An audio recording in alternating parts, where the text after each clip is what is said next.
નમસ્કાર વિદ્યાર્થી મિત્રો, આજે આપણે વાત કરવાની છે ફિઝિક્સના ચેપ્ટર નંબર 6, 7 અને 8ના થિયરીના એમસીક્યુ.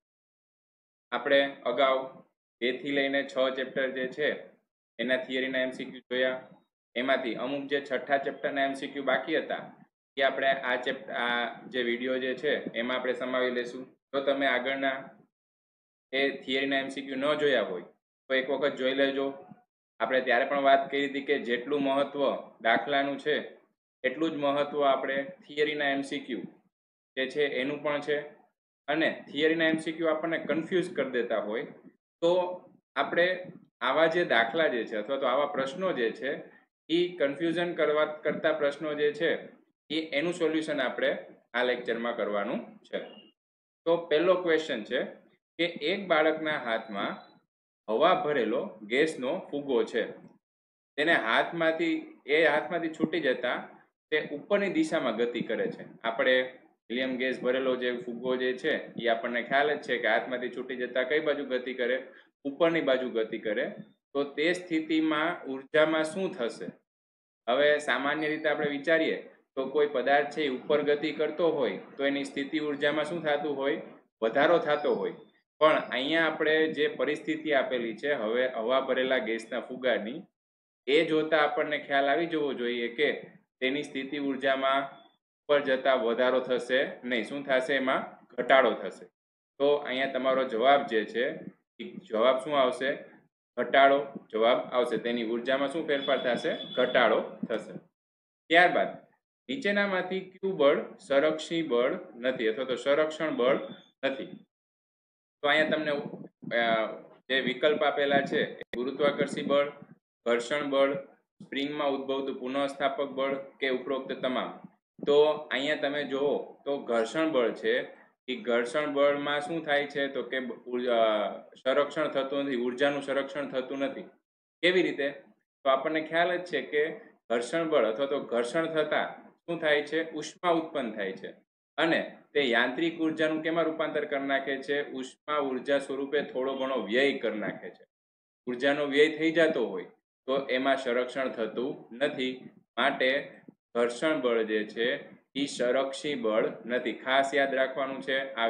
આ તમને પ્રશ્ન છે એ ઘણી વખત પૂછાયેલો પ્રશ્ન છે. ઘર્ષણ બળ એ સંરક્ષી બળ નથી, જ્યારે ગુરુત્વાકર્ષણ બળ પછી પુનઃસ્થાપક બળ એ બધા સંરક્ષી બળ છે. પછી આ પણ એક કન્ફ્યુઝન વાળો પ્રશ્ન છે કે 500 વોટના બલ્બને 2 કલાક ચાલુ રાખવામાં આવે તો કેટલા યુનિટ જેટલી વિદ્યુત ઉર્જા વપરાય? આપણે સામાન્ય રીતે ઉર્જા જે છે એનું સૂત્ર રાખ્યું હોય યાદ, તો P × T આપણે યાદ રાખીએ એટલે આપણે શું કરી નાખીએ?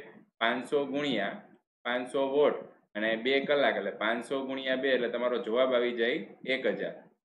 પણ અહીંયા આપણે 1000 જે છે એ 1000 ટીક કરવાનું નથી, કારણ કે અહીંયા આપણને કેટલા યુનિટ વિદ્યુત ઉર્જા ખર્ચ થાય છે એના વિશે ચર્ચા કરેલી છે. તો કેટલા યુનિટની જો વાત કરેલી હોય તો એને આપણે 1000 વડે ભાગાકાર કરવો પડે. માટે આપણી પાસે જવાબ તો અહીંયા 1000 હતો, પણ તમે જ્યારે એને એક યુનિટની વાત કરતા હોય, જૂલની વાત નથી કરી, યુનિટની વાત કરેલી છે, માટે 1000 ને 1000 કેન્સલ થઈ જશે. તો તમારો જવાબ જે છે એ આવશે 1 યુનિટ ઉર્જા વપરાય. તંત્રની સ્થિતિ ઉર્જા વધે. કઈ પરિસ્થિતિમાં તંત્રની સ્થિતિ ઉર્જા વધે? તો અહીં તમને વિકલ્પ આપેલો છે કે સંરક્ષી બળે તંત્રની વિરુદ્ધ કાર્ય કરવામાં આવે, અસંરક્ષી બળે તંત્ર પર કાર્ય કરવામાં આવે, સંરક્ષી બળ વડે તંત્ર પર કાર્ય કરવામાં આવે અને અસંરક્ષી બળ વડે તંત્ર પર કાર્ય કરવામાં આવે. તો પહેલી વસ્તુ તો એ કે આપણે સ્થિતિ ઉર્જામાં વધારો કરવો હોય તો તમારે ગુરુત્વાકર્ષણ વાળા ચેપ્ટરમાં ચેપ્ટર નંબર 8માં પણ આવી ગયું છે. પછી વિદ્યુત વાળા ચેપ્ટરમાં એટલે કે 12મા ધોરણના શરૂઆતમાં પણ તમારે આવી ગયું છે કે આપણે સ્થિતિ ઉર્જા વધારવા માટે શું કરવું પડે? તંત્રની વિરુદ્ધ કાર્ય કરવું પડે. એટલે એટલી વસ્તુ તો આપણને જો ખબર પડી જાય તો પણ તમને આનો જવાબ આવડી જશે, કારણ કે એક જ ઓપ્શન એવો છે કે જેમાં તંત્રની વિરુદ્ધ કાર્ય કરવાનું છે અને તમારે જે બળ વાપરવાનું છે એ કયું વાપરવાનું છે? સંરક્ષી બળ વાપરવાનું. જો અહીંયા આપણને કદાચ એવો ઓપ્શન આપેલો હોત કે અસંરક્ષી બળે તંત્રની વિરુદ્ધ કાર્ય કરવાનું, અહીંયા તંત્ર પરની જગ્યાએ તંત્ર વિરુદ્ધ લખેલું હોય તો પણ તમારે ભૂલ કરવાની નથી. તમારો જવાબ શું આવશે? સંરક્ષી બળે તંત્રની વિરુદ્ધ કાર્ય કરવાનું છે. તો શું થશે? સ્થિતિ ઉર્જામાં વધારો થશે. ત્યારબાદ જ્યારે પદાર્થને પૃથ્વીની સપાટી પર ઉર્ધ્વ દિશામાં પ્રક્ષેપિત કરવામાં આવે અને તે પૃથ્વીની ત્રિજ્યા જેટલી ઊંચાઈથી પાછો પૃથ્વી તરફ ફરે. આમાં થોડુંક કન્ફ્યુઝન થાય એવો પ્રશ્ન છે. શું કરેલું છે? આપણે પહેલાનું કાંઈ કામ છે જ નહીં આગળનું. આપણે ખાલી શું કરવાનું છે? તો કે પૃથ્વીની ત્રિજ્યા તરફ જે તે પદાર્થ છે એ ગતિ કરે છે, તો ત્યારે ગુરુત્વાકર્ષી બળ છે એ ક્યારે મહત્તમ હોય? ગુરુત્વાકર્ષી બળ જે છે એ ક્યારે લાગશે? જ્યારે એ ગતિ કરવાની શરૂઆત કરશે ત્યારે લાગશે. તો અહીંયા આપણે એવા વિકલ્પ વિચારી શકીએ. શરૂઆત કરે ત્યારે લાગે, પછી તો કે પૃથ્વી તરફ પહોંચવા આવે ત્યારે લાગે, વચ્ચે હોય ત્યારે લાગે. તો અહીંયા આપણે વિકલ્પ જોઈએ તો શું આપ્યું છે? પદાર્થની મહત્તમ ઊંચાઈ. મહત્તમ ઊંચાઈ એટલે કે જ્યાંથી એ પદાર્થ છે એ પૃથ્વી તરફ આવવાની શરૂઆત કરે છે ત્યાં. પદાર્થની ગતિ દરમિયાન અચળ રહે એટલે કે ક્યાંય પણ ગુરુત્વાકર્ષી બળમાં ફેરફાર થાય નહીં, જે કોઈ દિવસ શક્ય નથી. કોઈ પણ દરેક જગ્યાએ અચળીએ એવું શક્ય નથી, કારણ કે એ તો આપણે પ્રેક્ટિકલી પણ જોઈ શકીએ કે શરૂઆતમાં એનો વેગ છે એ થોડો ઓછો હશે, પછી ધીમે ધીમે કરતા વધતો જશે. પદાર્થ જે ક્ષણે પૃથ્વી સાથે અથડાય તે પહેલા થોડી ક્ષણે આ આવી શકે આન્સર, અને પદાર્થને પ્રક્ષેપવામાં આવે તે પછીના થોડા સમય એટલે કે વચ્ચે કોઈ એક જગ્યાએ. તો અહીંયા આપણે જવાબ વિચારીએ તો આ બંને જવાબ જે છે એ આવી ન શકે. અહીંયા તમારો જવાબ શું આવશે? કે જ્યારે પૃથ્વી તરફ અથડાય છે તેની થોડીક ક્ષણો પહેલા થશે. તો કે તેનો ગુરુત્વાકર્ષી બળ કેવું હશે? મહત્તમ. તો આપણે યાદ રાખવું હોય તો કેવી રીતના યાદ રાખશું? કે જ્યારે પૃથ્વી તરફ આવવાની શરૂઆત કરે છે ત્યારથી લઈને વચ્ચેના ભાગમાં કોઈ જગ્યાએનું ગુરુત્વાકર્ષી બળ મહત્તમ નહીં હોય. ક્યારે મહત્તમ હશે? તો જ્યારે તે પૃથ્વી સાથે અથડાવાનું હશે ત્યારે તેનું ગુરુત્વાકર્ષી બળ મહત્તમ હશે. આ એના પછી વાત કરીએ આપણે. એક વ્યક્તિ તેના માથા પર બોક્સ લઈને સમક્ષિતિજ રસ્તા પર એક સ્થળેથી બીજા સ્થળે જાય છે તો કાર્ય થતું નથી. આ વિધાન આપણે કહેવાનું છે કે કેવું છે?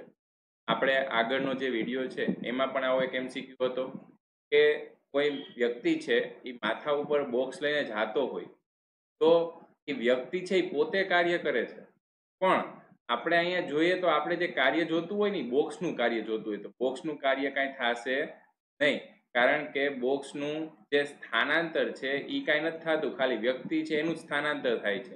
તો અહીંયા તમારો જવાબ છે, જવાબ શું આવશે? તો કે આ વિધાન કેવું છે? સાચું છે, ખોટું નથી. જો અહીંયા આપણે વ્યક્તિનું કાર્યની વાત નથી કરવાની, આપણે અહીંયા એવી રીતે વિચારવાનું છે, કારણ કે ક્વેશ્ચન તમને આવો જ પૂછશે. હવે બહુ તમે વધારે વિચારો તો તમે એવું પણ વિચારી શકો કે વ્યક્તિ તો જાય છે, વ્યક્તિ સ્થાનાંતર કરતો હોય તો બોક્સે સ્થાનાંતર કરતું હોય, પણ આપણે એટલા સુધી વિચારવાનું નથી. અહીંયા આપણે કાર્ય જે છે એ કાર્ય કેવું થાય છે? શૂન્ય થાય છે. આપણે આગળના લેક્ચરમાં પણ આવો એક પ્રશ્ન હતો એના વિશે ત્યારે આપણે ચર્ચા કરી હતી. બે ગોળાઓ વચ્ચે થતા અસ્થિતિસ્થાપક સંઘાતમાં, તો આપણે ચેપ્ટર નંબર 6 માં સંઘાતની વાત કરેલી છે. અહીંયા આપણે અસ્થિતિસ્થાપક સંઘાતમાં કેનું સંરક્ષણ થાય છે એના વિશે ચર્ચા કરવાની છે. કુલ ગતિ ઉર્જાનું સંરક્ષણ થાય છે, કુલ સ્થિતિ ઉર્જાનું સંરક્ષણ થાય છે, રેખીય વેગમાનનું સંરક્ષણ થાય નહીં, રેખીય વેગમાનનું સંરક્ષણ થાય છે. તો થિયરીનો પ્રશ્ન છે, આપણે યાદ જ રાખવાનું છે કેનું સંરક્ષણ થાય છે? રેખીય વેગમાનનું સંરક્ષણ થાય છે. ત્યારબાદ વાત કરીએ, સમાન ગતિ ઉર્જા ધરાવતા નીચેનામાંથી કોનું રેખીય વેગમાન વધારે હોય? રેખીય વેગમાન માટે આપણે એનું સૂત્ર જોઈએ તો પણ એ દળના કેવા છે? સમપ્રમાણમાં છે. અહીં તમને વિકલ્પ આપ્યા છે ઇલેક્ટ્રોન, પ્રોટોન, આલ્ફા કણ ને ડ્યુટેરોન. આપણને ખ્યાલ જ છે કે આલ્ફા કણ જે છે એનું દ્રવ્યમાન વધારે છે, માટે આલ્ફા કણ જે છે એનું રેખીય વેગમાન પણ કેવું હશે? વધારે હશે. તમારો જવાબ આવશે આલ્ફા કણ. દ્રઢ પદાર્થની ભ્રમણાક્ષથી 10 સેન્ટીમીટર અંતરે આવેલા કણની ઝડપ 12 રેડિયન પ્રતિ સેકન્ડ છે. તો ભ્રમણાક્ષથી 20 સેન્ટીમીટર અંતરે આવેલા કણની આપણે શું મેળવવાનું છે? કોણીય ઝડપ અને રેખીય ઝડપ મેળવવાની. આ પણ ક્વેશ્ચન આપણને થોડુંક કન્ફ્યુઝન કરી શકે, પણ આપણે નોર્મલ જે સૂત્ર છે સૂત્રને આધારે જ આપણે ગણતરી કરવાની છે. અહીંયા આપણે એક વસ્તુ ખબર હોવી જોઈએ કે કોણીય ઝડપ છે એ તો જે તે પદાર્થ ગતિ કરતો હોય, ભ્રમણ કરતો હોય, એના દરેક બિંદુ પાસે ભલે એ 10 સેન્ટીમીટર આવેલો હોય કે 50 સેન્ટીમીટર આવેલો હોય, દરેક કણની કોણીય ઝડપ તો કેવી હશે? સમાન જ હશે. તો અહીંયા આપણને જે તે પદાર્થનો એક કણ આપેલો છે, એ કણની કોણીય ઝડપ કેટલી આપેલી છે? 12 રેડિયન આપેલી છે. તો તમારી પાસે વિકલ્પ અહીંયા બે જ વધે છે કે જેમાં કોણીય ઝડપ જે છે એ તમને સીધી 12 આપી દીધી. તો કોણીય ઝડપ કેટલી હશે? 12 રેડિયન પ્રતિ સેકન્ડ જ હશે, કારણ કે એમાં તો કોઈ દિવસ ફેરફાર ન થાય. હવે આપણે મેળવવાનું છે રેખીય ઝડપ. તો રેખીય ઝડપ માટેનું આપણી પાસે સૂત્ર જ છે ઓમેગા ઇન્ટુ આર. V બરાબર શું આવશે? ઓમેગા ઇન્ટુ આર, એટલે 12 ગુણ્યા 20 થઈ જશે. તો તમારો જવાબ આવશે અહીંયા 240. તો 240 જે રેખીય ઝડપ છે અહીંયા સેન્ટીમીટર પ્રતિ સેકન્ડ જ આવશે, કારણ કે આ જે અંતર છે એ સેન્ટીમીટરમાં છે. અને તમારી પાસે જે કોણીય ઝડપ છે એ કોણીય ઝડપ આવશે 12 રેડિયન પ્રતિ સેકન્ડ. તો આ રીતે તમે જવાબ મેળવી શકો. દ્રઢ પદાર્થના દ્રવ્યમાન કેન્દ્ર સ્થાન કોના પર આધાર રાખે છે? દ્રવ્યમાન કેન્દ્રના આપણને ઘણા પ્રશ્નો બની શકે. અહીંયા 2 થી 3 પ્રશ્નો જે છે એ આપણે અહીંયા ઉલ્લેખ કરેલો છે. દ્રવ્યમાન પદાર્થના દ્રઢ પદાર્થના દ્રવ્યમાન કેન્દ્ર સ્થાન કોના પર આધાર રાખે છે? તો અહીં તમને વિકલ્પ આપ્યા છે દ્રવ્યના વિતરણ પર, આકાર પર, આકાર અને ક્ષેત્રફળ પર, અને વિતરણ, દ્રવ્યના વિતરણ અને આકાર પર. તો તમે ઘણા પ્રશ્ન જોતા હશો, એમાં પણ તમને થોડો ઘણો અંદાજ આવી જતો હશે. આનો જવાબ શું આવે છે? દ્રવ્યનું વિતરણ કેવી રીતે પદાર્થ ઉપર થયેલું છે. તમને અહીં એક પદાર્થ આપું તો ધારો કે આ રીતના કોઈ એક દ્રઢ પદાર્થ છે. આ જગ્યાએ ધારો કે દ્રવ્યમાનનું વિતરણ વધારે થયેલું છે, તો પણ તમારું જે દ્રવ્યમાન કેન્દ્ર છે એ દ્રવ્યમાન કેન્દ્ર જે બાજુ વધારે દળ હશે એ બાજુ શિફ્ટ થઈ જશે. અને બીજું કેવું, તો કે આકાર ઉપર. એવું તો આપણે ઘણા બધા દાખલા પણ ગણી ગયા છીએ કે આકાર જે છે એના ઉપર આધાર રાખે છે. ઘણા વર્તુળવાળા આકાર, વર્તુળવાળું દાખલા આવે, ઘણા લંબચોરસવાળા, ઘણા ચોરસવાળા દાખલા આવે છે. તો આકાર પર તો આધાર રાખે જ છે, પણ સાથે સાથે કેના ઉપર આધાર રાખે છે? દ્રવ્યના વિતરણ પર પણ આધાર રાખે છે. ત્યારબાદ દ્રઢ પદાર્થના દ્રવ્યમાન કેન્દ્ર સ્થાન કોના ઉપર, કઈ જગ્યાએ હોય છે? અહીંયા આપણને ક્વેશ્ચનમાં નથી, પણ આપણે વિકલ્પ ઉપરથી વિચારવાનું કે કઈ જગ્યાએ હશે. તો દ્રઢ પદાર્થના દ્રવ્યમાન કેન્દ્ર સ્થાન પદાર્થની અંદર હોય, બહાર હોય, કેન્દ્રમાં હોય, અને પદાર્થની અંદર કે બહાર ગમે ત્યાં હોઈ શકે. સામાન્ય રીતે આપણે દ્રવ્યમાન કેન્દ્ર એવું સાંભળીએ એટલે આપણને એક જ વિકલ્પ મગજમાં આવે, કયો? તો દ્રઢ પદાર્થના કેન્દ્રમાં હોય. પણ આ જવાબ જે છે એ કેવો છે? ખોટો છે. હમણાં આપણે એક રિંગનું ઉદાહરણ આપશું એટલે તમને થોડો ઘણો વધારે ખ્યાલ આવશે. રિંગમાં શું થાય, તો કે ધારો કે કોઈ આવી રીતના કોઈ એક રિંગ છે, તો આ રિંગનું દ્રવ્યમાન કેન્દ્ર ક્યાં હોય? તો કે એના કેન્દ્રમાં હોય. કેન્દ્રમાં તો હોય, પણ એ ખરેખર રિંગની કેવી છે? બહારના ભાગમાં છે. રિંગનો એકોય ભાગ એ કેન્દ્રને સ્પર્શતો નથી, માટે કેવું છે? રિંગની અંદરના ભાગમાં પણ હવામાં છે. તો એવું પણ બની શકે. એટલે આપણે એવું નહીં યાદ રાખવાનું કે ખાલી કેન્દ્રમાં જ હોય. આપણે શું યાદ રાખવાનું કે દ્રઢ પદાર્થની અંદર કે બહાર ગમે ત્યાં હોઈ શકે. ત્યારબાદ એનું જ આપણે ઉદાહરણ જોઈએ તો નિયમિત ઘનતાવાળી રિંગનું દ્રવ્યમાન કેન્દ્ર. હમણાં જ મેં તમને કીધું એટલે તમને આન્સર ખબર પડી જ ગઈ હશે. શું આવશે આનો આન્સર? રિંગના કેન્દ્ર પર પણ દ્રવ્યની અંદર કે બહાર? તો તમારો જવાબ શું આવશે અહીંયા? દ્રવ્યની બહાર કોઈ પણ જગ્યાએ હોઈ શકે. ત્યારબાદ ગ્રહોની કોણીય વેગ અચળ હોવા અંગેનો કેપ્લરનો બીજો નિયમ કોના સંરક્ષણનું પરિણામ છે? જો કે અહીંયા આપણને આવી બધી વસ્તુ આપેલી છે, પણ આપણે તો ખાલી એટલું જ યાદ રાખવાનું કે કેપ્લરનો બીજો નિયમ જે છે કોના સંરક્ષણનું પરિણામ છે? તો આપણને ખ્યાલ હોવો જોઈએ. આન્સર શું આવશે? કોણીય વેગમાન.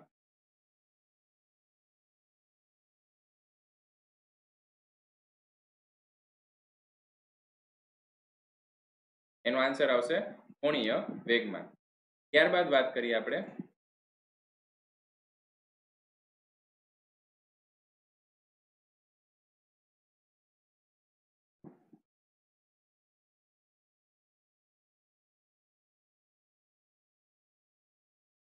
નીચેના પૈકી પૃથ્વીના ગુરુત્વ પ્રવેગ માટે કયું વિધાન સાચું નથી? પૃથ્વીના ગુરુત્વ પ્રવેગ માટે કયું વિધાન સાચું નથી? પૃથ્વીથી દૂર જતા જીનું મૂલ્ય ઘટે. અહીંયા આપણે વિચારીએ જોઈએ પૃથ્વી જે છે એના માટે આપણને એક h ઊંચાઈ વાળું સૂત્ર ખબર જ છે અને એમાં પણ આપણે સાબિત કરીએ છીએ કે પૃથ્વીથી જેમ જેમ આપણે દૂર જતા જઈએ તેમ તેમ ગુરુત્વ પ્રવેગ જીનું મૂલ્ય કેવું થાય છે? ઘટે છે. તો આ તમારો વિકલ્પ છે એ સાચો છે, પણ તમારે તો કેવું વિધાન આપવાનું છે કે સાચું નથી. અને એક વસ્તુ એ પણ ધ્યાન રાખવાની કે ઉતાવળમાં આપણે ટીક કરવા માંડવાનું નથી. આપણે પહેલા એ જોવાનું છે કે તમારો પ્રશ્ન છે એમાં સાચું છે એવું પૂછ્યું છે કે સાચું નથી. એટલે પહેલું કામ તમારે શું કરવાનું તો કે જ્યારે તમે ટીક કરતા હોય અથવા તો જ્યારે તમે આન્સર લખવાની તૈયારી કરતા હોય ત્યારે તમારે પહેલા નથી અને છે વાળું વાંચી લેવાનું કે નથી અને કેટલાકમાં તમને નથી એવો ક્વેશ્ચન પૂછશે ને કેટલાકમાં તમને છે એવો ક્વેશ્ચન પૂછશે. એટલે આમાં ભૂલ થવી જોઈએ નહીં. પછી જ આપણે વિકલ્પ વાંચવાની શરૂઆત કરવાની. પૃથ્વીના કેન્દ્રથી દૂર જતા એનું મૂલ્ય વધે. તો આ વિકલ્પ પણ સાચો થશે કારણ કે આપણે કેન્દ્રથી જેમ જેમ દૂર જતા જાય તો કેન્દ્રથી જેમ જેમ દૂર જતા જાય એમ એમ શું થાય? વધતું જાય. તમને ગ્રાફ પણ તમારે યાદ જ રાખવાનો છે કયો તો કેન્દ્રથી દૂર જતા રેખીય રીતે શું થાય છે? ગુરુત્વાકર્ષી પ્રવેગમાં વધારો થાય છે. રેખીય રીતે વધારો થાય છે અને કેન્દ્ર ઉપર કેવું હોય? મહત્તમ હોય છે. કેન્દ્ર ઉપર ગુરુત્વ પ્રવેગ કેવો હોય છે? મહત્તમ.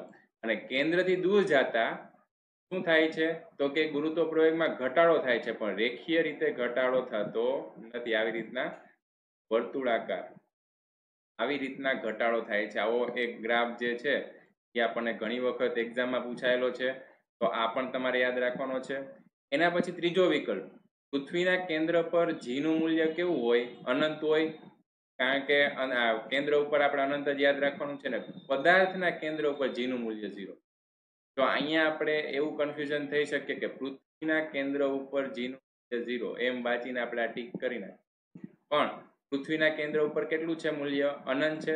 અને પદાર્થના કેન્દ્ર ઉપર જીનું મૂલ્ય કોઈ દિવસ 0 હોય નહીં, કારણ કે પદાર્થ છે તો પૃથ્વી ઉપર કોઈ પણ જગ્યાએ પડેલો હોય તો એનું ગુરુત્વ પ્રવેગ જે છે એનું મૂલ્ય તો કેવું હોય? કંઈક એની કિંમત હશે જ ને. આપણે 9.8 લઈએ સામાન્ય રીતે, તો એ પદાર્થ પૃથ્વી ઉપર પડેલો હોય તો અહીં તમારો જવાબ શું આવશે? પદાર્થના કેન્દ્ર ઉપર જીનું મૂલ્ય 0 આપેલું છે. એ વિધાન જે છે એ કેવું છે? ખોટું છે. ત્યારબાદ વાત કરીએ આપણે કે ગોળાકાર નિયમિત કવચ જે છે એની અંદરના વિસ્તારમાં બધા બિંદુઓએ ગુરુત્વાકર્ષી તીવ્રતા અને ગુરુત્વાકર્ષી સ્થિતિમાનની વાત કરેલી છે.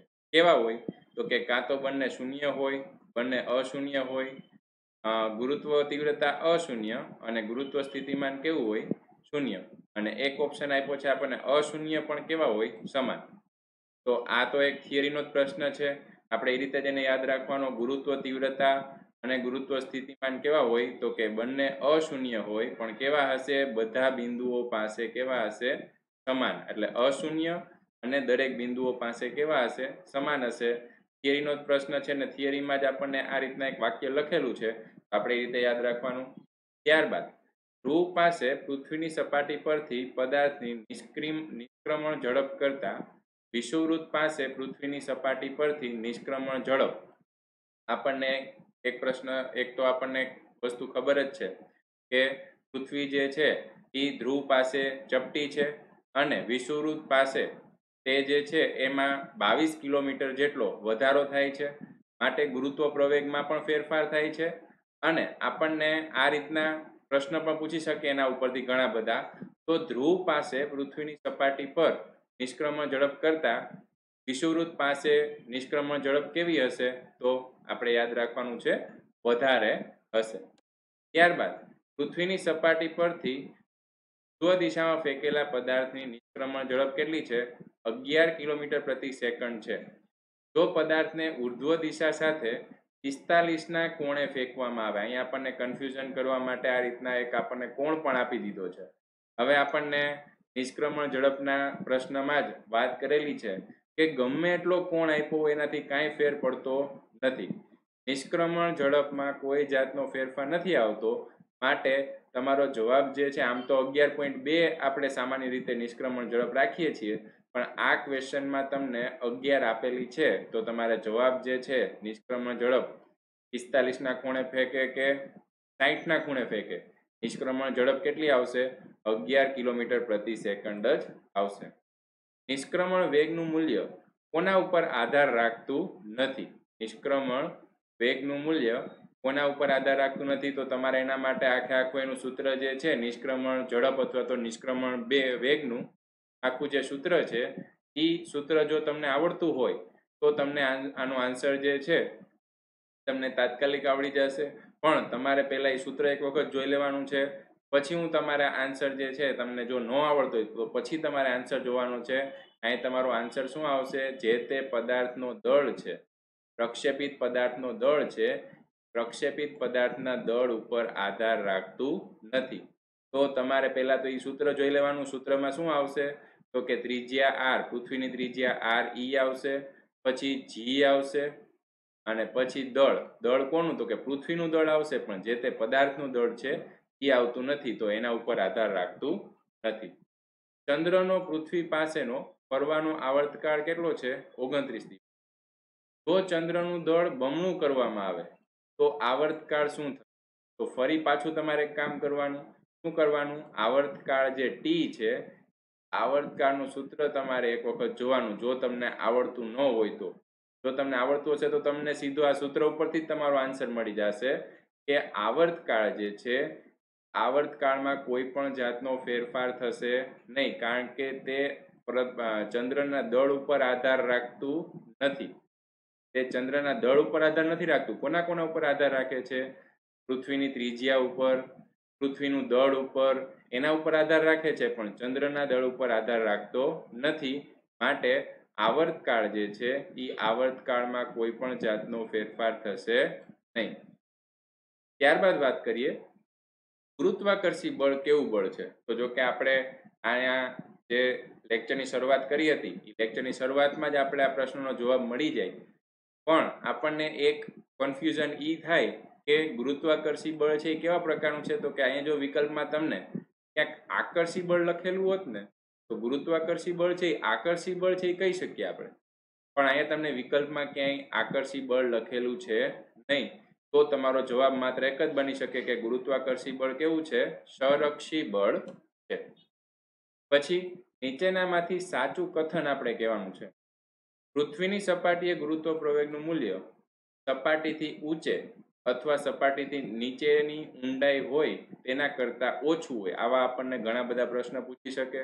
આપણે ઓપ્શન વાંચવામાં વધારે વાર લાગે એવા ક્વેશ્ચન આપણને વધારે પૂછી શકે, અને આપણે થોડુંક જો આપણે ધ્યાનથી ન વાંચીએ તો આપણો જવાબ પણ ખોટો પડે એવી શક્યતા પણ રહે. શું છે અહીંયા પહેલું વાક્ય? પૃથ્વીની સપાટીએ ગુરુત્વ પ્રવેગનું મૂલ્ય સપાટીથી ઊંચે અથવા નીચેની ઊંડાઈ હોય તેના કરતાં ઓછું હોય. આ વાક્ય કેવું છે? ખોટું છે. કારણ કે આપણે એના કરતાં ઊંધું યાદ રાખવાનું છે કે સપાટીએ કેવું હોય છે? મહત્તમ હોય છે, ઉપર અને નીચે તરફ જતા ઘટાડો થાય છે. પૃથ્વીની સપાટી પરના દરેક સ્થળે ગુરુત્વ પ્રવેગનું મૂલ્ય એક સરખું હોય છે. આને આપણે આંશિક રીતે સાચું કહી શકીએ, પણ આપણે હમણાં જ જોયું કે વિષુવવૃત્ત પાસે અને ધ્રુવો પાસેના મૂલ્ય છે એ અલગ અલગ હોય છે. માટે આ વિધાન પણ કેવું થઈ જશે? ખોટું થઈ જશે. ત્યારબાદ વિષુવવૃત્ત આગળ એનું મૂલ્ય મહત્તમ હોય છે. આ ઊંધું વાક્ય છે. વિષુવવૃત્ત આગળ જીનું મૂલ્ય મહત્તમ નથી હોતું. ક્યાં હોય છે? તો કે ધ્રુવ પાસે જીનું મૂલ્ય કેવું હોય છે? મહત્તમ હોય છે. અને વિષુવવૃત્ત આગળ જીનું મૂલ્ય કરતા ધ્રુવ આગળ જીનું મૂલ્ય મોટું હોય છે. તો આ જવાબ જે છે એ તમારો સાચો પડી જશે કે વિષુવવૃત્ત આગળ જીનું મૂલ્ય કરતા ધ્રુવ આગળ જીનું મૂલ્ય જે છે એ કેવું હોય છે?